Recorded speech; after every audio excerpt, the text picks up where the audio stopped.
The Summer Care of Young Children by Mrs. Agnes B. Ormsbee, published in Good Housekeeping in 1886.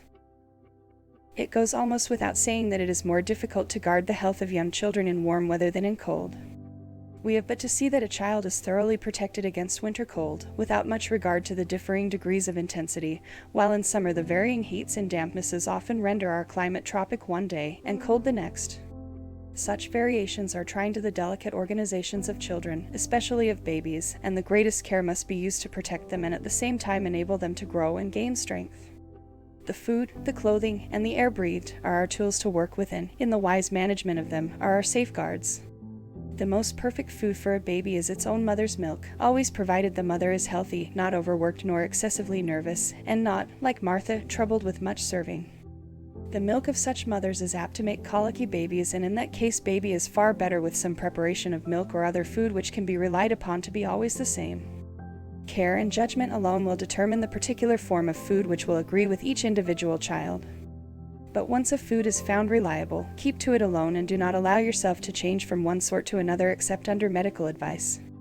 A young mother's heart is so full of love and anxiety for her babe that her judgment is often weakened and a reliable food abandoned on account of some temporary ailment. Let the most perfect accuracy and cleanliness be used in preparing the food, and let nothing be too trifling for attention in a matter which so vitally concerns the dear one. By all means use a thermometer to test the heat of water or milk, and let there be no guessing in measurement. For cleaning jars or bottles in which milk has been kept, nothing is better than bird gravel, which is sold for the use of caged birds. A teaspoonful of it with hot water and soap, well shaken, will perfectly clean any bottle. If this is done once a day, the thorough rinsing of a nursing bottle after each use will keep that article perfectly sweet in any weather. A mother should attend to this personally, and it cannot be urged too strongly that she take time to feed the child herself. Having the milk safely in the bottle is by no means an assurance that the child will be properly fed. This need not be made unduly burdensome. Regularity should be the first rule of baby's life, regular feeding and regular sleeping. Regular feeding times in the day, and each day the same time, will make the matter comparatively easy, and is the only healthy way.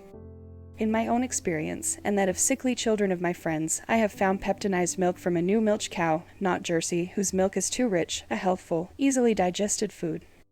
No child, fed whenever it cries, as is so often done, can be healthy. Adults cannot endure constant eating between meals, neither can babies. Their stomachs are small to be sure, but so are their bodies proportionately, and once in 3 hours in the daytime, and once during the night, is often enough for the feeding of the youngest baby. One must be very clear-headed as well as warm-hearted in the affairs of baby, and not confound the crying that results from habit with that of actual need. A baby which has been fed 2 or 3 times in the night will invariably awaken at the same intervals and scream lustily till his demands are satisfied. Such an one has habit hunger and not the need of food. Worse than all, no halfway, soft method will induce the baby to yield his demands. A sharp struggle, costing several nights' sleep to its parents, is the only lasting cure, but, when the system of one meal in the night is established, no mother will ever repent. I would not be understood as counseling letting every baby lie and scream it out. A nervous, weakly or colicky child must be tended, soothed, humored when it wakens, and gradually the habit of sleeping 6 or 8 hours consecutively will come. A healthy child of 8 or 9 weeks old can cry it out without injury, and so the double habit of tending and feeding be at once broken up. It is indeed surprising how suddenly the end is sometimes gained. A child who cries 1 hour the first night will stop in half that time the second, and the third night a few moments screaming, then a sudden silence, and the child is sweetly asleep. Happy the mother whose nurse began rightly and saved all this trouble. If the baby is fretful and you do not find anything serious the matter, don't begin to dose. Give nature a little time, and see if in a few hours she will not right herself. Do not give doses of catnip, anise, and other time-honored herbs for colic. A little warm water will do just as well. If you think something stronger necessary, a very little common soda in the water is far more effective for a sour stomach, and for a severe colic a warm water, 100 degrees, enema is a safer, simpler, and surer remedy than paregoric or all the soothing nostrums advertised.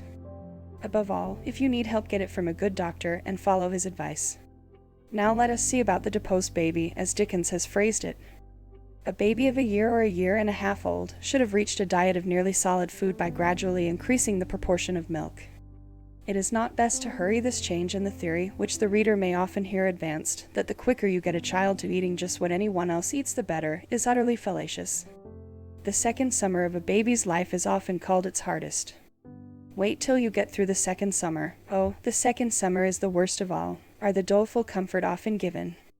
A child is teething at this time, to be sure, but it would seem as if relaxed care and improper food were more responsible for the dangers of this season than any necessary fatality in the age. After a child's first teeth come, try him with bread and milk, then cautiously add oatmeal, rice, cracked wheat, and similar grain foods, one at a time, as you find him able to digest them. There should be no great change of food attempted in July or August.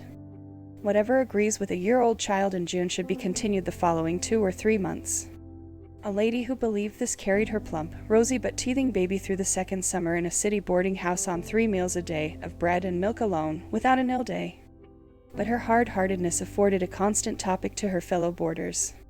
It is possible in winter to feed a child who is more than a year old some fruit, but this should be suspended for the hot season. In case of an older child, a little of one kind of fruit, when eaten in the morning, rarely sickens. But fruit should never be given after 3 o'clock in the afternoon. Many a sick night follows a too hearty or too varied supper, and the plainer the last meal of the day, the better. This diet may seem needlessly plain, but we must remember that little babies have not our cultivated appetites and do not crave variety as much as we do. No child needs the stimulus of meats until he is 3 or 4 years old, unless in the form of weak broths. Vegetables, except potatoes, and not too much of that and never fried, are wholly unsuited to a young child's stomach. So are pastry, shortened cakes, and rich cookies. Gingerbread is good but somewhat treacherous. It is true some children do live through all kinds of meals, at all hours, but in regular hours and plain diet is the only safety for the many. That the few live only proves how long-suffering is nature.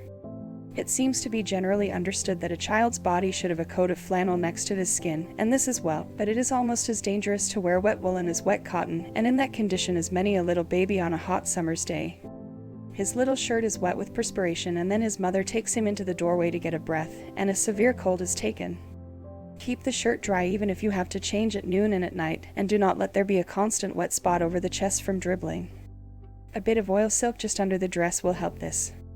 If a child can walk or creep, care must be taken that his feet and legs are protected, and after rains let little light sacks be put on till the dampness is gone.